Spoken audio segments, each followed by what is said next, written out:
एक केहू बाजी। बाप रे बाप, कितना गोर लागत तारू हो का? मतलब गोर लागत तानी। अरे गोड़ लगा के का जरूरी बारो? अरे बा फोन कैले रहनी है क्या? हाँ हम फोन कोइले रहनी। रवा इंजीनियर बनी का? जी आई एम इंजीनियर बहुत पहले सिंह। इंजीनियर बहुत पेलू जी। एक तो बा इतना गर्मी के दिन, तो एगो पंखा लेकी। अरे पंखा किने के नहीं के बा घर में, लेकिन खराब बा, ओकरे के बनाए के बा। चले का पंखा बनावे के बा? अरे चले, इतना चिराग काहेला बनी? लेकिन हम तो साइकिल पंचर बनावे नी। नतिया के बेटा, तो नाम सही रख ले बा बहुत पेलू साहब। का भइल बा, का भइल बा? अरे देखी ना, इनका काम पंखा बनाए बुलाए रहनी है, साइकिल के पंचर बनाने। रे साला, साइकिल के पंचर बनावे के रही तो तोरा के घरे बुलावल जाई। भाग साला भाग। ए सोना, तारा ज्यादा गर्मी होता का? अरे गर्मी इतना होता कि घर में रहल नहीं खे जा। बाप रे बाप, लगा दो मॉडल विदेशी, लहंगा इनकर एसी हो जाता।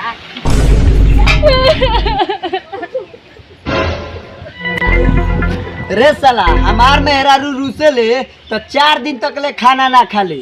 ओकरा के मनावे खातिर हमारा के छोड़ भगवान से हम भाड़ा भौकी दे साला। हते हमरा मेहरारू के रोवा देले।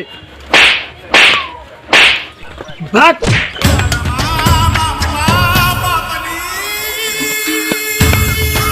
बाप रे बाप, सरवा मार के यात्रा खराब कर दिलस। पहले चले था घर, ओकरा बाद कहीं चलो इंजीनियर के काम करे। जान के ना, जान के। ए बाबू, हां अने आइबे। देखबे बाबू, ई सिवान जिला के बारे में एते अक्षर लिखल बा, पढ़ाते नहीं। सिवान के एक होटल में 2 रसगुल्ला फटने से 2 लड़बहनों की मौत। सराऊ तारा का इंग्लिश मीडियम से पढ़ाइले बानी, तारा शुद्ध हिंदी पढ़े नहीं के मत। 2 भाई बहनों की मौत हो गई बा, लड़बहनों के ना। जो सरवते भैंस किया जो जल्दी। बाबूजी, हम इंजीनियर न बानी, भैंस के लेदी लगाए। तू इंजीनियर बड़ा तो तारा के अगरबत्ती देखा के आरती उतारी का? जो सरवा बनावे के साइकिल के पंचर, आ इंजीनियर बना तारा बम फोड़। जो जल्दी।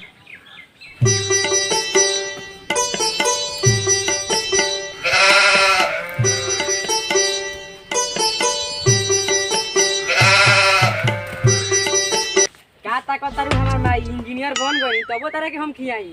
Oh no. पहिला बिहिना सुखतिया हमरो ई भैंसी रे, भैंसी रे। पापा हो का रे? गाला खेत अब के चल देनु, ओही खेत में ढिलवना के बेटा खेत कोरता। ओकरा पता नहीं खे जो वही खेत खाती हमरा बाप के मर्डर भई रहे। रे साला चलो सो।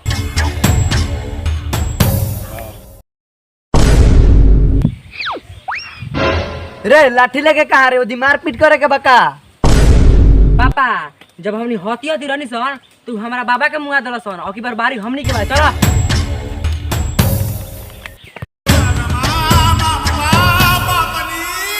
आज होई मारा मारी चाहे होई गारा गारी, आज खेतवा जरूर को रह। रे साला ढील मुनुआ का बेटा, जब तोरा मालूम बा खेत पर चला था केस, तब काहे पड़ा तेरा खेत? आ गइला सो, हम तो यही केस के रफा दफा करे के चाहत नहीं हो। गाड़ी में तो मता के फरियाल सो।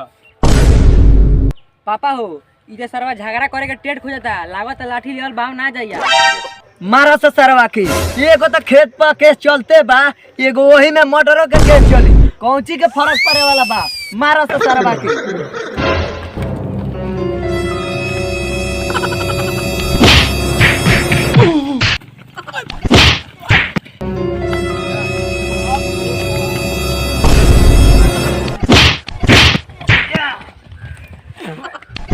अरे बाप रे बाप, हमार बाजा फोड़ देले बा, में से पियर पियर खून गिरता।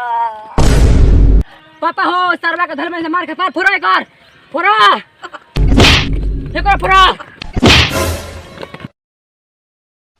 पापा हो, सरवा के कपार फूलने बड़ा होता तो खून गिरता। भागो ना तो सरवा कैसे भागो, भागो।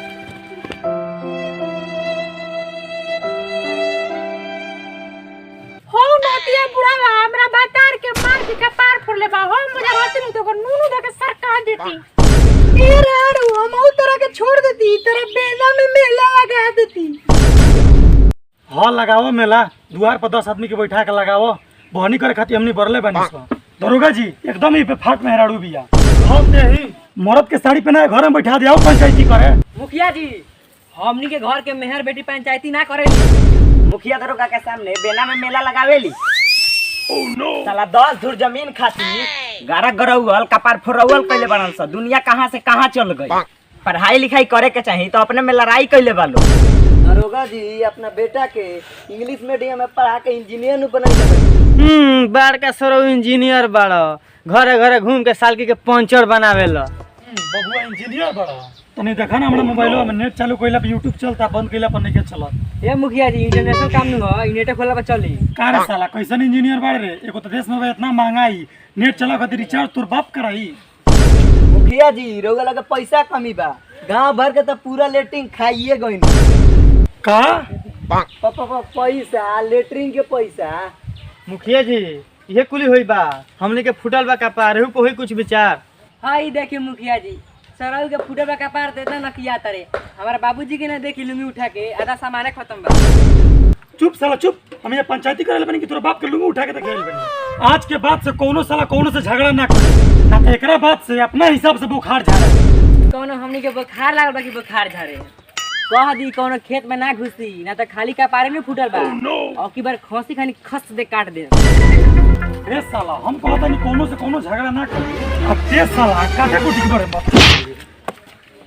मुखिया जी ले जाता नहीं सरवा के थाना में, जब पिछुआरा पर 4 डंटा गिरी सब एकर गर्मी शांत हो जाई। हां ले जाई सरवा के ले जाई। चल सरवा चल ले जाई दरोगा साहब, तबे मजा आई। हंसता रे बाबू, हम फोनवे से रोक लगा देम। दफा 302 के ना लागी रे, खाली छुड़िया दे बेटा, तो याद पड़ा देम हम नानी रे। जो आगे जेलवा में जो है लगाई तो वीडियो देखते यहाँ तक आ गए हैं तो वीडियो के लाइक और कमेंट जरूर कीजिएगा, क्योंकि ये वीडियो हम बहुत मेहनत किए तो देख सकते हैं। कपार फूटा है हमारा हैदर भाई की, देखिए बुढ़वा बना हुआ है। तो प्लीज वीडियो का लाइक और चैनल का सब्सक्राइब और शेरो शेरो शेरो दोस्तों में करिए, जरूर और कीजिएगा। लाइक Love you पूरा guys। करिए।